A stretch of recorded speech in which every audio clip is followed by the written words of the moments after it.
I was making the video in spring 2023 that honestly took way too long and I feel super sorry for delaying it. I stumbled upon an anime, this anime that really takes my interest in a multitude of ways. Otaku Elf, or I think the more befitting name, the untranslated name of Edomai Elf. Now, the story follows a Miko, who is essentially a caretaker for this elf called Elda. Now, Elda is seen as a goddess in the little area of Tsukushima, which is like a small section in Tokyo. Elda is the Otaku Elf. She lives like a neat lifestyle based on the savings of the people that support the shrine.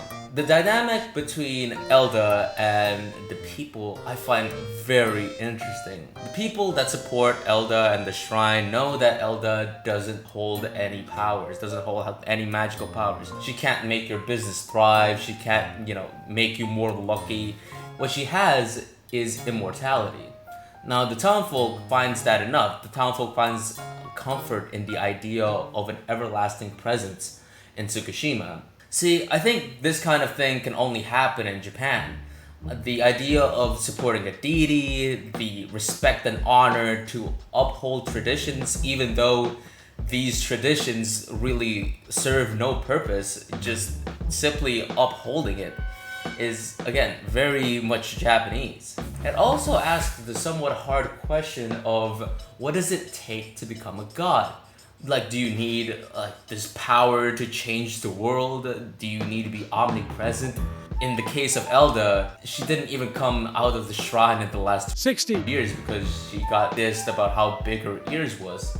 Now, this relationship that Elda has with the townfolk, some people might find this toxic, taking advantage of a system that they are a part of. Something like the royal family. But unlike the royal family, Elda is a cute anime girl. She doesn't rake in millions of pounds. In addition to that, the people seem to want to support her. And also Elda, as far as we know in the anime, doesn't hold the emotional baggage that royalty and just the royal families have. There's also the question that is asked in the last minutes of episode 8, which I wanted the anime to tackle a little bit longer, but the idea of Miko's relationship with these elves.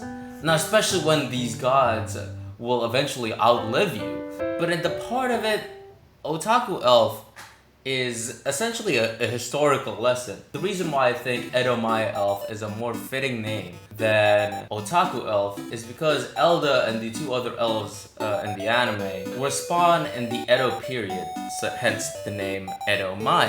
And I'm also pretty sure that Edo is just another word for Tokyo or the greater Tokyo area. How the show would teach you history is the show would go into these side tangents on what life was like in the Edo period. Now, it wasn't like the wars and the shogun control that you might find in a historical textbook.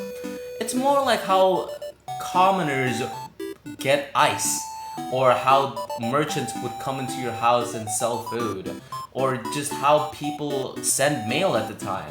It's very interesting stuff, in my opinion, to see history in this commoner's lens and a less bloody and political lens. Visually, I think this anime looks very, very pretty. I mean, as you can see in this video. This anime's character designs are very well made and I think very, very adorable. They have these very chibi, I like to describe them as potato faces, and those potato faces make me hungry, if you know what I'm saying.